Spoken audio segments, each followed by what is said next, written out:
In today's video we're going to be diving into more Borderlands 4 and I'm going to be going over one of my personal favourite weapons in the game, and that's going to be the Katagawas Revenge sniper rifle.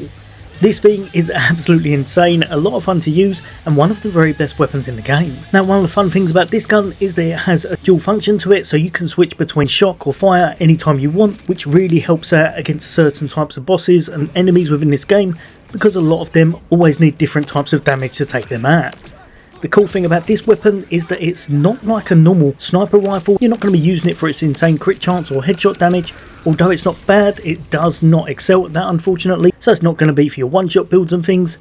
However, as you can see in the background, what it does do, it has one of the most unique perks in the game called Stormclad that makes it ridiculously fun to use. Also, in the right circumstances, with the right enhancements and builds, this thing can absolutely tear through anything, because of just how much elemental damage it manages to dish out. Personally, I found that the shock one tends to be the best overall, especially if you can enhance it a bit, and one of the main characters that come to mind that might be good with this would be someone like Rafa. Now if we take a little look at the weapon, like I said, it looks absolutely awesome, so it's well worth picking up, but as well as that, it does dish out a lot of damage. However, if you look at its stats, you wouldn't think so. They're a little bit on the underwhelming side compared to some of the others, especially for your kind of crit damage and headshot damage and such. But as you saw, the main thing we're going to be using is going to be its perk, which is going to be the Stormclad. This thing sets this gun apart from quite a few of the others, and honestly, it's just a whole bunch of fun to use in a lot of situations. If I go over to quite a few of the ones I've picked up, the main thing you want to know about this, it will always come with Stormclad as its perk on the weapon. And as well as that, it's going to come with the Maloan trait, where you can switch between incendiary or shock. Obviously, if you want the incendiary ones, these ones are going to fall from the air and kind of land on it and stay in place, so it's great for anyone who's less manoeuvrable, especially if they're that flesh type enemy. But for others, most times you're going to switch straight over to shock, and these are going to do those pulsing beams with the orbs from above that can also hit other enemies as well. So it's perfect for dishing out a ridiculous amount of damage to shields, as well as doing pretty well to everything else.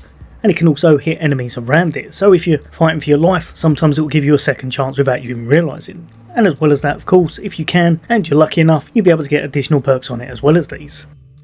Now, if I just briefly show you where this is on the map, obviously you're going to start down from this bottom area, but in order to get hold of this, you're going to make your way up the map, over to the left hand side, and the actual area that you'll be in will be the tonnage peel. This is where you'll be able to get hold of it. The closest safe house is going to be the low rise, and then make your way all the way down here. And the boss you want to fight is going to be the driller hole, which is going to be right next to the checkpoint with the Queen's Cradle.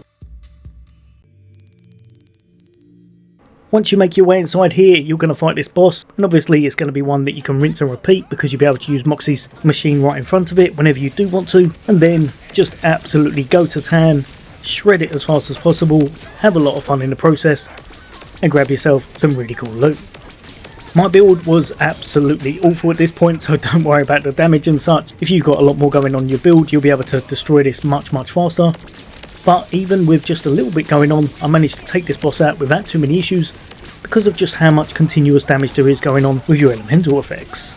A lot of fun to see, one of my absolute favourite weapons in the game, and honestly one that works perfect in a lot of enhanced builds to do with fire or shock. But yeah, hopefully you'll be able to pick it up quite easily. I managed to get hold of quite a few Katagawas Revenge here in quite a timely fashion, so hopefully you'll be able to get it fast and easy. As always, there's going to be a whole bunch more content away from me. For now, take care, I'll see you all next day.